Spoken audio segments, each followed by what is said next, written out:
Breaking చూస్తున్నాం. తెలంగాణ అసెంబ్లీలో నేడు కీలక ఘట్టం ఆవిష్కృతం కానుంది. బీఆర్ఎస్ సర్కార్ తెచ్చిన ధరణి స్థానంలో కాంగ్రెస్ సర్కార్ కొత్త చట్టాన్ని తీసుకురాబోతోంది. ఇక ఇవాళ జరిగే శాసనసభలో ఆర్ఓఆర్ 2024 బిల్లును రాష్ట్ర ప్రభుత్వం ప్రవేశపెట్టనుంది. రెవెన్యూ శాఖ మంత్రి పొంగులేటి శ్రీనివాసరెడ్డి ఇవాళ భూభామాత బిల్లును ప్రవేశపెట్టనున్నారు. కొత్త విధి విధానాలు బిల్లు యొక్క ఆవశ్యకతను మంత్రిసభకు తెలియజేయనున్నారు.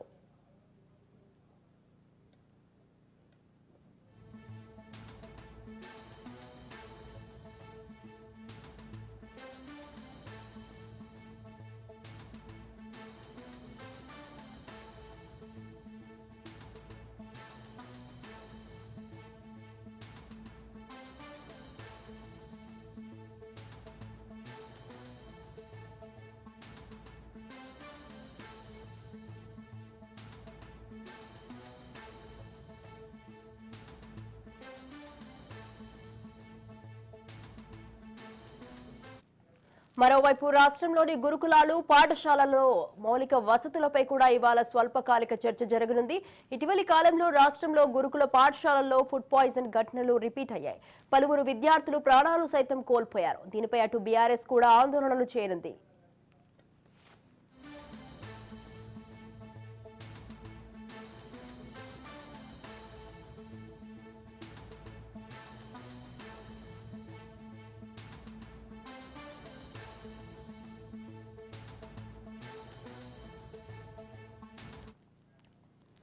నేడు ఆటో డ్రైవర్ల వేషధారణలో బీఆర్ఎస్ నిరసనలు తెలపనుంది. అసెంబ్లీకి బీఆర్ఎస్ ఎమ్మెల్యేలు ఆటోలో చేరుకున్నారు. నిన్న నల్ల చొక్కాలతో సభకు వచ్చి నిరసన తెలిపారు. ఇవాళ ఆటో డ్రైవర్ల సమస్యపై నిరసన తెలపనున్నారు.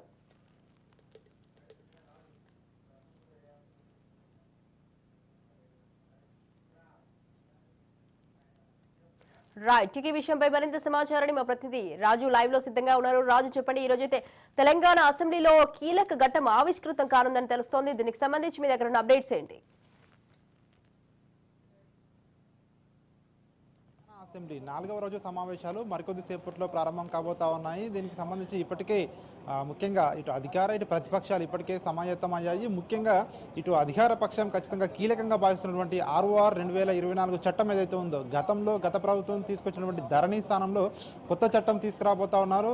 ఆర్ఓఆర్ 2024 చట్టం మరికాసేపట్లోనే అసెంబ్లీలో ప్రవేశపెట్టబోతా ఉన్నారు. ఈ ప్రభుత్వం కీలకంగా భావిస్తూ ఉంది. ఖచ్చితంగా ఈ చట్టం వస్తే ఖచ్చితంగా భూముల సమస్యలు రాష్ట్ర వ్యాప్తంగా కూడా పరిష్కారం అవుతామని చెప్పి ప్రభుత్వం అయితే భావిస్తూ ఉన్న పరిస్థితి కనిపిస్తూ ఉంది. ఇక దీనికి తోడు ఈరోజు ఉద్యోగుల వేతనాల సవరణ బిల్లును కూడా అసెంబ్లీలో ప్రవేశపెట్టబోతా ఉన్నారు. ఈరోజు ఈ రెండు బిల్లులు కూడా అసెంబ్లీలో ప్రవేశపెట్టబోతున్నారు.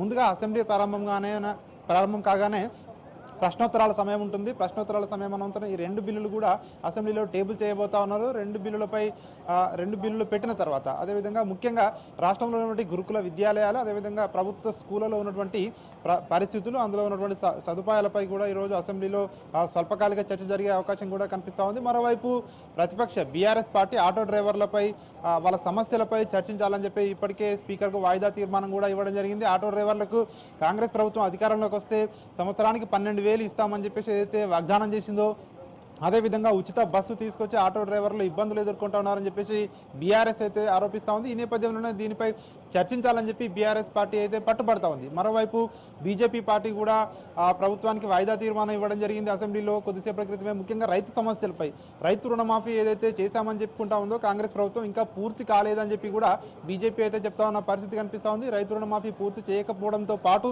ఇప్పటికే రైతు భరోసా ఇస్తామని చెప్పేసి ఏదైతే వాగ్దానం చేసిందో రైతు భరోసా ఇవ్వకపోవడం, ముఖ్యంగా రైతు కూలీలను కూడా పట్టించుకోకపోవడం, వాళ్ళకు ఎట్లాంటి ఏదైతే ఇది ఆర్థిక సహాయం చేస్తామని చెప్పేసి కూడా చేయకపోవడం.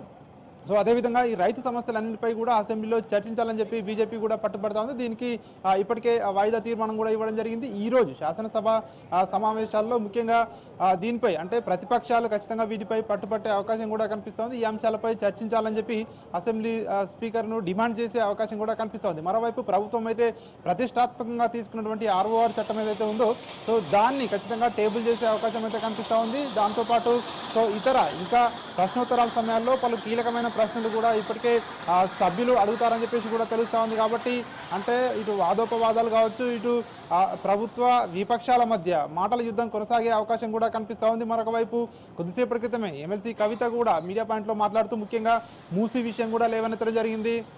ఈరోజు మండలిలో కూడా దీనిపై ఖచ్చితంగా మేము ప్రభుత్వాన్ని ప్రశ్నిస్తామని చెప్పేసి కూడా చెప్తా ఉన్నారు. ముఖ్యంగా మూసీ విషయంలో ప్రభుత్వం అన్ని కూడా ఆ విషయాలన్నీ కూడా దాచిపెడుతుంది.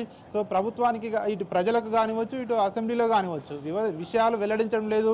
మూసీ డిపిఆర్ తయారు కాలేదు అంటూనే మూసీ డిపిఆర్ కూడా తయారు చేశారని చెప్పేసి కూడా ఎమ్మెల్సీ కవిత ఆరోపిస్తున్న పరిస్థితి కనిపిస్తూ ఉంది. ముఖ్యంగా ఈరోజు శాసన మండలిలో కూడా వాడివేడిగా చర్చ కొనసాగే అవకాశం కూడా కనిపిస్తూ ఉంది. నిన్న అసెంబ్లీలో ప్రవేశపెట్టి ఆమోదించినటువంటి బిల్లులు ఏవైతే ఉన్నాయో, యూనివర్సిటీల బిల్లు కావచ్చు, అదేవిధంగా young India skill university bill కావచ్చు, ఈ 2 బిల్లులతో పాటు అదేవిధంగా ఉద్యోగుల జీతాలు సవరణల బిల్లు, ఈ 3 బిల్లులు కూడా ఈరోజు శాసన మండలిలో కూడా ప్రవేశపెట్టబోతా ఉన్నారు. ఒకవైపు శాసన మండలి, ఇటు శాసనసభ, ఈ 2 సభల్లో కూడా ఈరోజు ఖచ్చితంగా అధికార ప్రతిపక్షాల మధ్య అయితే ఒక మాటల యుద్ధం కొనసాగే అవకాశం కూడా కనిపిస్తూ ఉంది. సభ సజావుగా జరగాలని ప్రభుత్వం అయితే భావిస్తూ ఉంది. మరి ఎట్లాంటి పరిణామాలు చోటు చేసుకుంటా ఈ రోజు అనేది సో చూడాల్సి ఉంటుంది. కాసేపట్లోనే అసెంబ్లీకి బీఆర్ఎస్ ఎమ్మెల్యేలు ఆటోల్లో వస్తారని చెప్పి తెలుస్తా ఉంది. రాజు, మరి ఇప్పుడు బీఆర్ఎస్ నేతలు అయితే ఆటో డ్రైవర్ల వేషాధారాలు అయితే ఆటోలో వస్తున్నారని తెలుస్తుంది. మరి దీన్ని అడ్డుకునే ప్రయత్నం ఏమైనా చేస్తున్నారా? ఇప్పటికే బీఆర్ఎస్ ఎమ్మెల్యేలు ప్రకటించడం జరిగింది.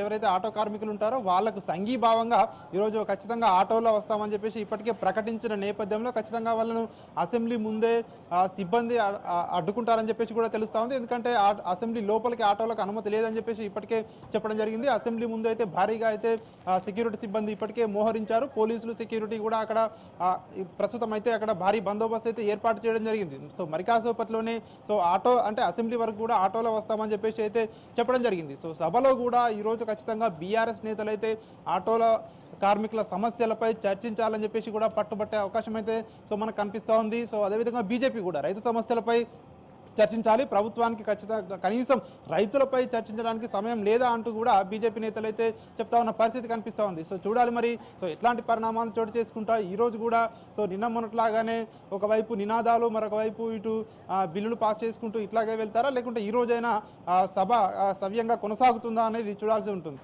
అలాగే రాజు, నిన్న రైతు సమస్యలపై మాట్లాడిన బీఆర్ఎస్ నేతలపై అయితే మంత్రి సీతక్క అయితే రైతుల గురించి మాట్లాడే అర్హత మీకు లేదని తను అనడం జరిగింది. దీనికి సంబంధించి ఏమంటారు మీరు? ముఖ్యంగా నిన్న మొన్న 2 రోజుల నుంచి కూడా బీఆర్ఎస్ నేతలు లఘుచర్ల అంశాన్ని ప్రధానంగా హైలైట్ చేస్తూ వస్తూ ఉన్నారు. లఘుచర్లలో ఏదైతే రైతులపై 3rd డిగ్రీ ప్రయోగించడం కావచ్చు, అదేవిధంగా రైతులకు బీడీలు వేస్తూ ఉన్నారు, రైతులను అరెస్ట్ చేస్తూ ఉన్నారు, జైల్లో ఉంచుతూ ఉన్నారు. ఇప్పటికి 1 నెల రోజులు దాటింది లఘుచర్ల రైతులను జైల్లో పెట్టి అని చెప్పేసి కూడా బీఆర్ఎస్ నేతలు చెప్తా వస్తూ ఉన్నారు. దీనికి సంబంధించి నిన్న మండలి కావచ్చు ఎమ్మెల్సీ సీతక్క కూడా వ్యాఖ్యానించిన పరిస్థితి మనం చూసాము. ఆమె సాయంత్రం చిట్ చాట్లో కూడా ఇదే అంశాన్ని ప్రస్తావించడం జరిగింది. ముఖ్యంగా రైతులపై మాట్లాడే హక్కు కానీ కనీస అవగాహన కానీ బీఆర్ఎస్కు లేదు అని చెప్పేసి కూడా ఆమె విమర్శిస్తున్న పరిస్థితి కనిపిస్తూ ఉంది. ఎందుకంటే రైతులను మోసం చేసిన పార్టీ బీఆర్ఎస్ అని చెప్పి ఇటు సీతక్క, ఇదే విధంగా కాంగ్రెస్ ప్రభుత్వ ఇతర పెద్దలు కూడా చెప్తా ఉన్న పరిస్థితి కనిపిస్తూ ఉంది. ముఖ్యంగా బీఆర్ఎస్ గతంలో కూడా రైతులను ఎన్నడూ కూడా పట్టించుకోలేదు. 1-2 పథకాలు ఇచ్చి మిగిలిన రైతులందరికీ కూడా ఇబ్బందులు గురి చేసింది. ఎక్కడా కూడా గతంలో పంట బోనస్ ఇవ్వలేదు, మేము బోనస్ ఇస్తా ఉన్నాం అదనంగా అని చెప్పి కూడా చెప్తున్న పరిస్థితి కనిపిస్తూ ఉంది. ఈసారి అంటే సంక్రాంతి తర్వాత నుంచి కూడా రైతు భరోసా గతంలో ఇచ్చిన దానికి కూడా మేము పెంచి ఇవ్వబోతా ఉన్నాము, రైతులందరికీ న్యాయం జరిగేలా కాంగ్రెస్ ప్రభుత్వం చూస్తుంది అని చెప్పి కూడా చెప్తా ఉన్నారు. భూమి లేని నిరుపేదలకు కూడా సంవత్సరానికి 12,000, 6 నెలలకు 6,000 చొప్పున సంవత్సరానికి 12,000 ఇవ్వడానికి మా ప్రభుత్వం ఇప్పటికే నిర్ణయం తీసుకుంది. దీనికి సంబంధించి అసెంబ్లీలో కూడా దీన్ని తీర్మానం చేస్తామని చెప్పేసి కూడా ప్రభుత్వం అయితే ఇప్పటికే ప్రకటించిన నేపథ్యంలో ఇటు మరి బీఆర్ఎస్ పార్టీ ఏ విధంగా ఎదుర్కొనబోతా ఉంది అధికార పార్టీని అనేది చూడాల్సి ఉంటుంది. ఎందుకంటే ఆటో డ్రైవర్ల సమస్యలపై ఖచ్చితంగా ఈరోజు చర్చించాలని చెప్పి పట్టుబట్టే అవకాశం కూడా కనిపిస్తూ ఉంది. మరి సభ ఎట్లా సాగుతా ఉంది, విపక్ష సభ్యులను సస్పెండ్ చేస్తారా, లేకుంటే రాజు, ఈ మధ్య కాలంలో అయితే అంటే విద్యార్థుల గురించి మాట్లాడుకున్నట్లయితే ఈ మధ్య కాలంలో అయితే రాష్ట్రంలో గురుకుల పాఠశాలలో అలాగే ఫుడ్ పాయిజన్ ఘటనలు అయితే రిపీట్ అవుతున్నాయి. మరి దీనిపైన ఏం చర్చించనున్నారు ఈ రోజు? ఫుడ్ పాయిజన్ పై ఇప్పటికే ప్రభుత్వం అయితే దీనిపై చర్చకు అంటే టేకప్ చేయడం జరిగింది. స్వల్పకాలిక చర్చకు స్పీకర్ ఇప్పటికే అనుమతి ఇవ్వడం జరిగింది. ముఖ్యంగా 2 బిల్లులు ప్రవేశపెట్టిన తర్వాత అసెంబ్లీలో ఏవైతే ఉద్యోగుల జీతాలు, పెన్షన్లు సవరణ బిల్లు, అదేవిధంగా ROR 2024 చట్టం, ఈ 2 బిల్లులు అసెంబ్లీలో ప్రవేశపెట్టిన తర్వాత స్వల్పకాలిక చర్చ ఉంటుంది. ముఖ్యంగా అంటే గురుకులాలతో పాటు రాష్ట్రంలో ఉన్నటువంటి ఇతర ప్రభుత్వ స్కూళ్లలో ఉన్నటువంటి సదుపాయాలు, ప్రభుత్వం కల్పిస్తున్న ఏవైతే సౌకర్యాలు, వీటన్నిటిపై కూడా స్వల్పకాలిక చర్చకు అనుమతించారు. ఖచ్చితంగా ఈ చర్చలో ప్రతిపక్షాలు కూడా పాల్గొనాలని చెప్పి వాళ్ళ సూచనలు సలహాలు ప్రభుత్వానికి చేయాలని చెప్పి కూడా ఇప్పటికి ప్రభుత్వం అయితే కోరుతా ఉన్న పరిస్థితి కనిపిస్తూ ఉంది. ఎందుకంటే గతంలో ఎన్నడూ లేని విధంగా కూడా గురుకులాల్లో ముఖ్యంగా విద్యార్థులకు ఇటు కాస్మోటిక్ ఛార్జీలు కానీ డైట్ ఛార్జీలు ఇప్పటికే 40%, కాస్మోటిక్ ఛార్జీలు 200% పెంచిన చరిత్ర దేశంలో ఎక్కడా లేదు అని ఇటు ప్రభుత్వం అయితే చెప్తా ఉంది. ముఖ్యంగా గురుకులాల్లో కూడా ఉన్న సమస్యలన్నీ కూడా దాదాపు పరిష్కరించాము, ఇప్పటికే బీఆర్ఎస్ దీన్ని రాద్ధాంతం చేస్తూ ఉందని చెప్పేసి ఇటు ప్రభుత్వం అయితే చెప్తా ఉంది. మరోవైపు ఇటు ప్రతిపక్ష బీఆర్ఎస్ పార్టీ మాత్రం గురుకులాలను కానీ ప్రభుత్వ విద్యాలయాలను కానీ ప్రభుత్వం పట్టించుకోవడం లేదు. ప్రతిరోజు ఏదో ఒక చోట ఫుడ్ పాయిజన్ ఘటనలు వెలుగు చూస్తూనే ఉన్నాయి. ప్రభుత్వానికి కనీసం చీమ కుట్టినట్టయినా లేదు అని చెప్పి మరోవైపు బీఆర్ఎస్ పార్టీ ప్రభుత్వాన్ని అయితే విమర్శిస్తున్న పరిస్థితి కనిపిస్తూ ఉంది. సో దీనిపై స్వల్పకాలిక చర్చకు అనుమతించారు కాబట్టి స్పీకర్ ఎట్లాంటి చర్చ జరుగుతుంది అసెంబ్లీలో అనేది సో చూడాల్సి ఉంటుంది. Right thank you Raju, thanks for the live details.